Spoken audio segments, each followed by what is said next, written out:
En el oeste de la región, en la frontera entre las provincias de Burgos y Segovia, encontramos una de las mayores colonias de buitre leonado de toda Europa. Un refugio de aves rapaces creado por Félix Rodríguez de la Fuente, enclavado en pleno Parque Natural de las Hoces del río Riaza. Un entorno único que albergó fortalezas medievales, fue cruce de caminos hacia la corte y lugar de retiro espiritual. Hoy paseamos por Montejo de la Vega de la Serrezuela.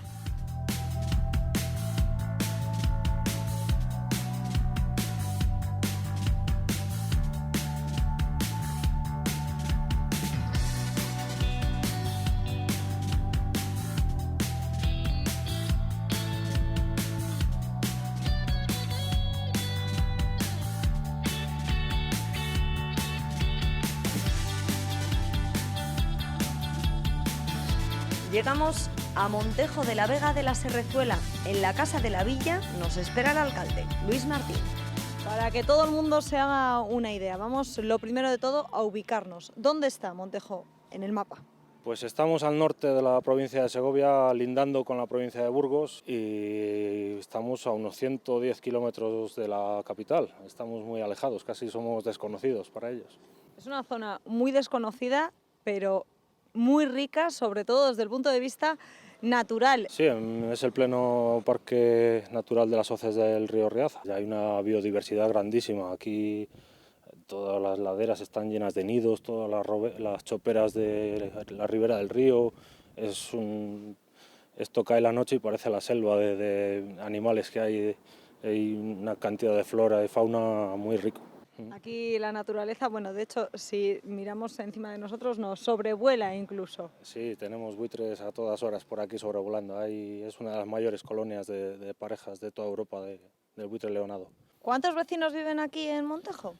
Pues somos alrededor de unos 150 más o menos, porque somos un poco ciudad dormitorio de Aranda de Duero. Es la ciudad así más cercana industrial que muchos de los habitantes trabajan allí y duermen aquí y al revés. Luego lo típico de la zona de la agricultura y ganadería, un poquito industria que tenemos, bodega, fábrica de cerveza artesana, una fábrica de forja, de empresas de construcción. Aquí la gente tradicionalmente se habrá ganado la vida con la ganadería, con la agricultura. Sí, tradicionalmente la agricultura y la ganadería.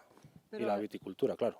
Estamos en pleno Ribera del Duero, es el de los pocos pueblos de Segovia que pertenecemos a denominación de origen. En los últimos años todo esto, este conjunto, por supuesto el parque natural y la presencia de empresas como esa cerveza artesana o las bodegas, han hecho que este lugar sea un destino turístico. Sí, sobre todo los fines de semana, como estamos cerca de Madrid, de Valladolid, Burgos, es un sitio así bastante céntrico, para pasar el fin de semana está muy bien. En verano no se puede casi ni aparcar. En verano llegaremos igual a 600 habitantes, 500, 600 tranquilamente. Entre diario, ¿cómo es la vida? ¿Cómo es el día a día en Montejo de la Vega de la Serrezuela? Pues me imagino que como cualquier pueblo de la provincia, los habitantes que pernoctamos aquí hacemos nuestro día a día, trabajamos y tenemos un par de establecimientos de bares, un restaurante y pues por aquí nos entretenemos como podemos. Para conocer este pueblo empezamos por su historia. Hemos quedado con Iván, un historiador con raíces montejanas. ¿Qué tal? Buenos días, buenos y fríos días. Buenos días.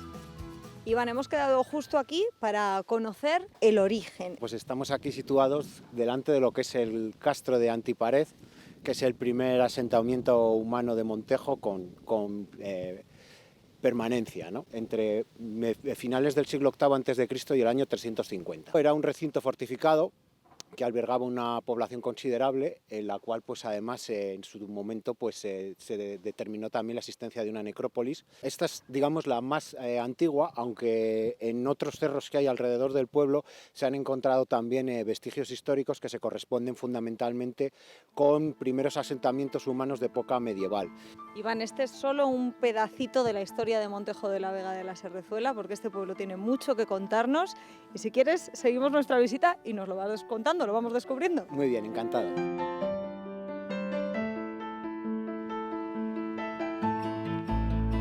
Si hay algo que ha permanecido aquí impasible al paso de los años es el río Riaza y muchas de las historias del pueblo que tienen que ver con él y con su presencia. Sí, bueno, una de las manifestaciones que tenemos aquí es un molino, aunque no está edificado sobre el río Riaza, sino sobre una parte del río que se desvió para aprovechar su fuerza. Pues alguna de sus trazas de la fábrica y los sillares pues sí dan pie a que pudiera ser una construcción de esa época moderna. Hoy de propiedad privada, este molino es uno de los edificios más característicos de Montejo, pero no el más importante. Una de las construcciones más particulares que se conservan, o al menos en parte, es lo que fue el monasterio del Casuá. Sí, es un pequeño priorato, es decir, una célula que dependía del monasterio de San Pedro de Arlanza, de monjes benedictinos, que es una fábrica de principios del siglo XII y fue pues un elemento muy importante porque es de los primeros monasterios que se conocen al sur del Duero, pues establecidos por los poderes cristianos en toda esta zona. Caminamos un poco hasta nuestra siguiente parada, el conocido como Puente Grande, una auténtica obra de ingeniería de la época de Carlos III. Esta zona en la que estamos aquí en el pueblo le llamamos el Puente Grande y es un puente que se construyó para conectar precisamente el antiguo camino real que iba de toda esta zona hasta la Corte de Madrid. Es una obra de ingeniería del siglo XVIII, obra en tiempos de Carlos III, unas obras que duraron pues más de 20 años. Tuvo un coste económico muy importante y la mitad del puente lo pagó Montejo, para lo cual tuvo que pedir un crédito a las religiosas de Peñaranda. La otra mitad lo pagaron todos los pueblos situados a 20 leguas de este puente y que podían ser beneficiados por su construcción, porque podían a partir de él llevar sus mercaderías hacia la corte. De Aranda, de Palencia, de Soria, es decir, de toda la comarca, y tocaban alrededor de unas 60 reales por municipio. También al río nos lleva uno de los episodios históricos más recientes que cambió para siempre los paisajes y la vida en esta zona. Las obras de construcción de un embalse y un pantano, que tomará el nombre de esta localidad, son el motivo que obligará al vecindario de Linares a abandonar sus hogares y sus campos. Hacia 1930 se proyectó la construcción de un embalse que finalmente se ejecutó después de la Guerra Civil. Tardó alrededor de una década en materializarse y el principal pueblo afectado fue Linares del Arroyo, un pueblo que se encontraba, digamos, a mitad de camino del Riaza entre Montejo y Maderuelo, que quedó anegado por sus aguas, ¿no? Todo quedó sumergido bajo el agua del pantano. Solo quedó en el recuerdo de los que aquí se criaron. Su población pues se trasladó a dos localidades nuevas de nueva colonización que se llamaban entonces en los planes de desarrollo del franquismo, y una es Laviz y la otra es Guma. Evidentemente para esas poblaciones su economía cambió, pero también incluso para Montejo, porque el hecho de embalsar toda esa agua pues y sirvió para controlar el cauce del río y para generar un sistema de regadíos que hasta entonces pues tampoco había estado tan desarrollado en esta zona y que permitió pues también un desarrollo diferente de la agricultura en Montejo. Liberó zonas de vega agrícola, porque aquí entonces se cultivaban muchas zonas de laderas y de hecho están todas las marcas del aterrazamiento en las laderas, toda la vega, todas las márgenes del río están cultivadas, cosa que hace años pues no era tan habitual. Comenzaron a cultivarse cereales, huertas y viñas. Este pueblo tiene una gran tradición vitivinícola, como muestran sus bodegas subterráneas. Bueno, esto representa un poco la imagen y la tradición del pueblo, porque no solo son centros de producción de vino, que siempre lo han sido de una manera tradicional, casera, sino también pues, son ahora mismo pues, los focos de referencia en cualquier celebración y en cualquier acto o evento que se realiza en el pueblo. Cualquier fin de semana hay gente, incluso a diario es fácil encontrar gente de la que está haciendo su vino también pues, para comprobar cómo va el proceso de conservación, etc.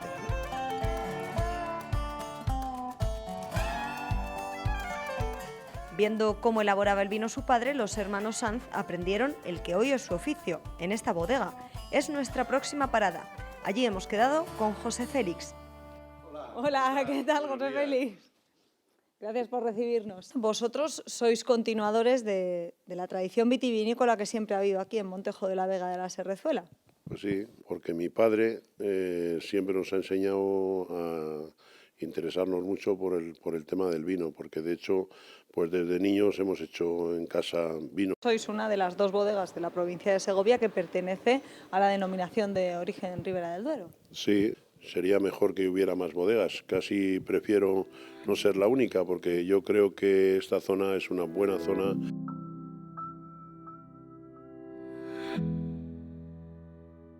Estas son las variedades que elaboráis aquí en el Bodega Severino Sanz, que no son pocas, José Félix.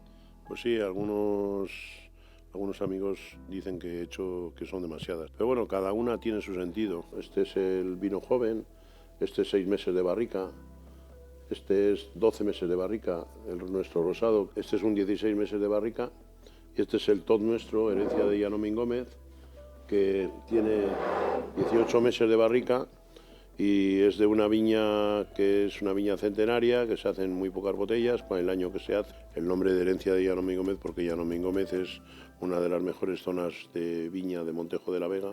Una viña que nosotros empezamos a hacer nuestro vino, nuestro rosado de toda la vida, pues salía principalmente de esta viña.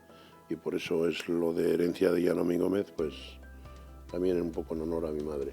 Nosotros hemos nacido todos en Euskadi y mis padres fueron de los que, como muchos, tuvieron que emigrar y nos sentimos vascos, pero no quita eso de que yo no hubiera montado una bodega si no hubiera sido en el pueblo de mis padres, por ese cariño que tenemos al pueblo, por ese cariño que tenemos a la familia. Mi padre Severino, muy trabajador, ahora ya está muy mayor, pero nos enseñó a amar la viña, a amar el trabajo y todavía venimos con esa ilusión al pueblo. Desde esa primera barrica a todo esto que tenemos delante de nosotros han pasado 15 años, mucha evolución y una apuesta por seguir renovándose y ofreciendo cosas diferentes. Sí, empezamos con las visitas, el tema de enoturismo es muy importante en las bodegas, está también la ruta del vino de Ribera del Duero, que también es algo que estás ahí y que pertenecemos y que también es bueno. ¿Qué es lo que les ofrecéis a los que vienen a visitaros?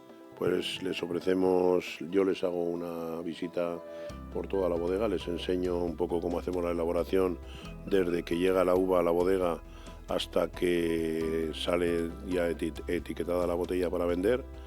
Les tenemos también un lagar romano montado tal cual, operativo, que también es muy bonito, que a la gente le gusta mucho. Luego les hacemos una cata, pues un maridaje, pues puede ser con un poco jamón, con un poco de chocolate. Si queréis venir con unos amigos o lo que sea, pues vais a ver que también somos buenos cocineros. Muy cerca de allí nos espera Cristina. Ella también ha vuelto al pueblo para abrir su negocio, una fábrica de cervezas artesanas. Así que Cristina, aquí es donde se elaboran esas cervezas tan ricas que hacéis en Casual. Así es, aquí tenemos una pequeña fábrica que hemos montado, llevamos apenas un añito en el mercado y muy contentos de estar aquí en Montejo. Estábamos un poco cansados de la vorágine de la ciudad y decidimos venirnos a vivir al pueblo. César es de aquí, que es mi marido con el que he montado la fábrica, y mi padre también es de aquí, con lo cual pues nos unía mucho aquí a Montejo y decidimos venirnos para acá a cambiar de estilo de vida. Hemos tenido un niño que tiene 2 años, entonces es como una alegría para el pueblo. ¿Antes os dedicabais a esto? No. César era soldador, yo trabajaba en la industria farmacéutica, o sea, nada que ver. Pero llevábamos mucho tiempo haciendo cerveza en casa, de manera casera, y nos dimos cuenta que la cerveza que hacíamos gustaba, que a nuestros amigos les gustaba, nos empezó a picar el gusanillo, empezamos a formarnos, nos hemos formado mucho, hemos ido a muchos cursos universitarios incluso, creo que en esto la formación es fundamental. Y entonces ya cuando decidimos venirnos a vivir al pueblo dijimos, ¿y de qué podemos vivir, ¿no? En un pueblo tan pequeño? Lo que decíamos al principio. Pues de lo que nos gusta, que es esto, hacer cerveza. El tema de Internet nos ha abierto las puertas al mundo entero. Nosotros podemos vender cervezas de aquí a cualquier rincón del mundo, ¿no? ¿Cómo son vuestras cervezas? Pues de momento tenemos 6 estilos de cerveza diferentes, tenemos 6 variedades para adaptarnos un poco a cualquier paladar dentro de la gente, ¿no? Las cervezas gustan muchísimo, hacemos muchas catas, muchas visitas y estamos la verdad que muy contentos. Y Cristina, ¿por qué Casuar? Bueno, Casuar es el rincón más emblemático de las Hoces del Riaza y nosotros, ya que estamos en el corazón de las Hoces del Riaza, pues qué mejor que llamarnos así, ¿no? Haciendo un guiño también a la zona donde estamos. De hecho, te diré que son muchas las visitas que tenemos de ese tipo, de gente que se va a hacer la ruta y después de hacerse los 12 kilómetros que tiene de ruta se viene a tomar unas cervezas y a degustar. O sea que sí, somos el complemento perfecto. Venga.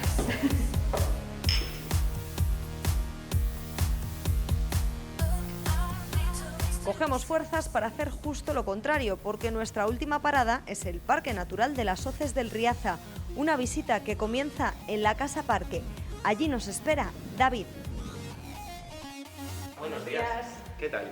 Bueno, venimos a conocer el Parque Natural de las Hoces del Riaza y este seguro que es el mejor sitio. Sí, efectivamente. La Casa del Parque es el centro de información.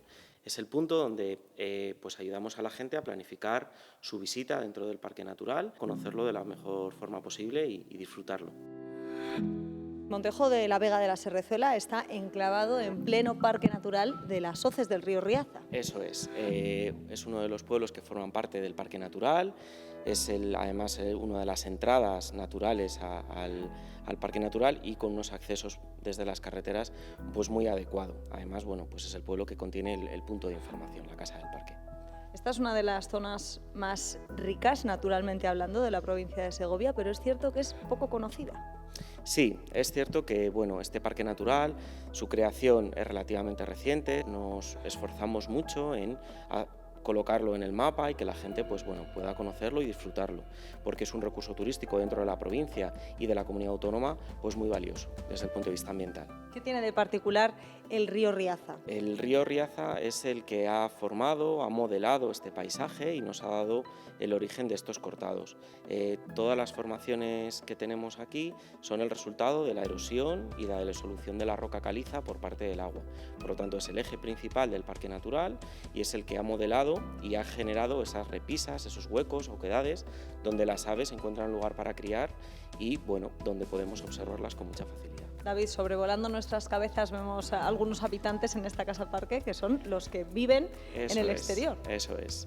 Desde aquí podemos disfrutar de las siluetas de las aves que podemos encontrar después posteriormente en el campo. Aquí lo que tenemos es las maquetas de estas aves a tamaño real para que después cuando salgamos al campo podamos identificarlas, ¿no? Entonces la forma de las alas, los colores son claves e imprescindibles para luego en el campo identificar estas aves. Principalmente vamos a encontrar buitre leonado y otra especie necrófaga que viven en las hoces sería la limoche. En aves que cazan presas vivas tendríamos águila real, búho real o halcón peregrino. Creo que podemos, si tenemos suerte, ver alguno de cerca, desde su nido incluso. Efectivamente, desde una cámara instalada en el interior de un nido de buitre leonado podemos ver imágenes de su ciclo de reproducción.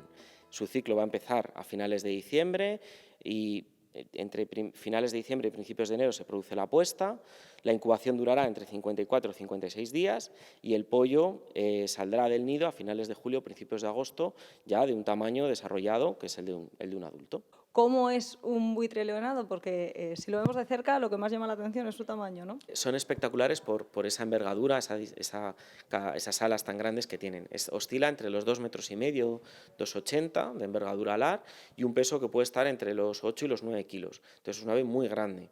Eso les permite que les podamos ver volar cuando hay contraste térmico, es decir, cuando las masas de aire caliente ascienden, ellos las aprovechan y cuando les vemos volando, pues se dejan caer sobre esa masa de aire caliente, parecen una cometa, ¿no? Están suspendidos en el aire. En el fondo son muy gregarios, ¿no? Viven muchas parejas, muchos grupos en los cortados, cada uno defiende su cachito de nido, su repisa, aunque están rodeados de otro número importantísimo de buitres, ¿no? Entonces es un comportamiento como el nuestro en un bloque de vecinos. Más o menos en el Parque Natural de las Hoces del Riaza, ¿cuántos buitres encontramos? Bueno, pues aproximadamente estaríamos en unos 1.200, 1.300 ejemplares. Es una colonia muy importante, una de las más importantes de Europa y que, bueno, en Castilla y León, junto con las poblaciones de las Hoces del Duratón o el Cañón del Río Lobos en la provincia de Soria, pues tenemos una población de buitre leonado importantísima a nivel europeo. ¿Y por qué se ha conseguido precisamente aquí en el parque, en el entorno del río Riaza, en Montejo de la Vega, conservar esa población de buitres? Los orígenes de la conservación en este territorio nos tendríamos que remontar a los años 70. Félix Rodríguez de la Fuente grabó aquí imágenes para la serie El hombre y la tierra. En ese momento, Félix Rodríguez de la Fuente se da cuenta que las poblaciones de este ave necrófaga están en un importante descenso, ¿no? El número era muy pequeño. Motivos, pues muchos, entre ellos se le cazaban. A raíz de ahí se empezaron a buscar fórmulas en aquel momento que dieron origen en el año 1975 a la creación del refugio de rapaces de Montejo de la Vega. Lo que se intentaba es que de forma natural esta población fuese aumentando progresivamente, evitando por todos los medios aquellas molestias que el ser humano les podría ocasionar. Esta fue una de las primeras iniciativas de conservación en el país, ¿no? También se hicieron otras iniciativas, como colocar el primer muladar, el primer lugar donde poder dejar las reses y que estas aves tuviesen comida, ¿no? Si se les buscaba una zona tranquila de nidificación y se les aportaba comida, de forma natural la población iría aumentando, y ese es el resultado que tenemos ahora. Este territorio tiene unos antecedentes que sembraron el germen de la conservación. Al final los espacios naturales son visitados por muchas personas, y eso atrae y conlleva pues una serie de empresas del sector asociados al sector hostelería o al sector turístico, que van generando riqueza y que permiten que pequeñas empresas se vayan asentando en el entorno, sobre todo principalmente en esta comarca, asociado al turismo rural, alojamientos de turismo rural, esas iniciativas que se han ido consolidando y aumentando, bueno, pues con los años. Hoy el refugio contribuye a conservar la vida en este pueblo gracias al turismo. Visitantes que vienen hasta aquí para contemplar con sus propios ojos esto.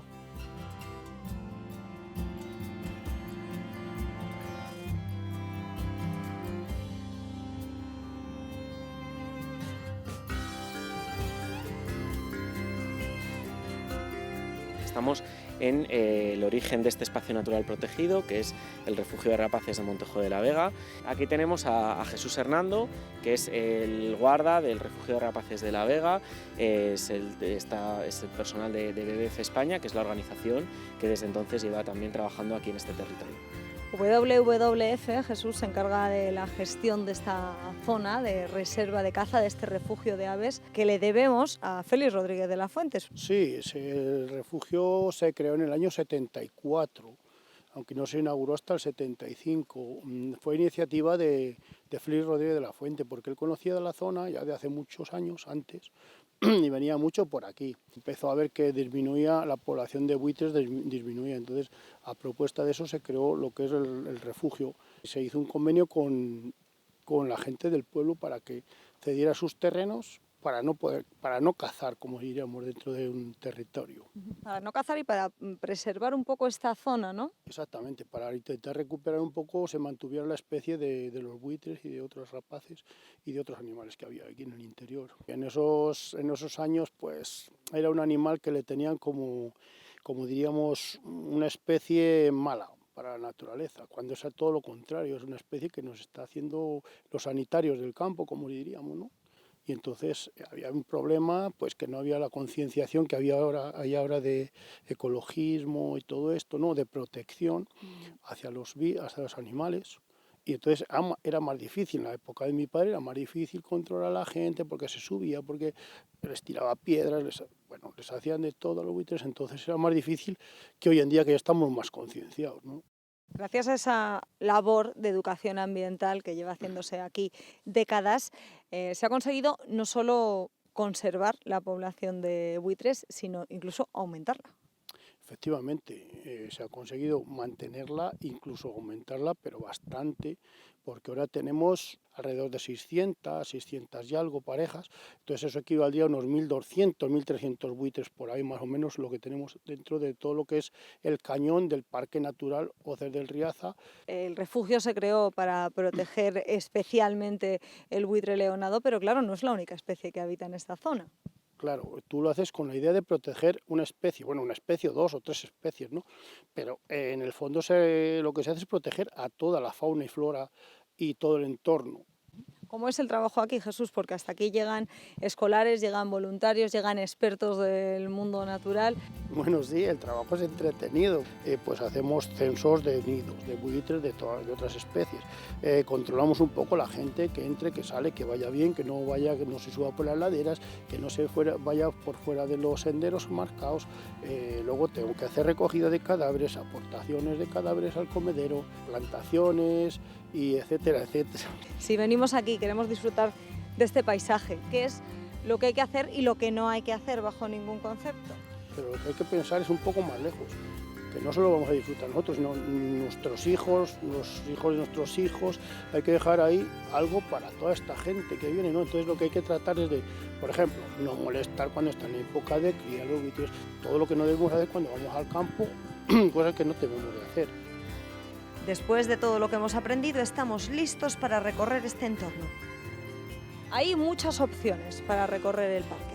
Eso es, hay un montón de sendas que nos van a permitir recorrer diferentes ecosistemas. Respecto a la dificultad, son para todo tipo de públicos. Eso es, intentando dar todas las opciones posibles a todos los grupos de personas.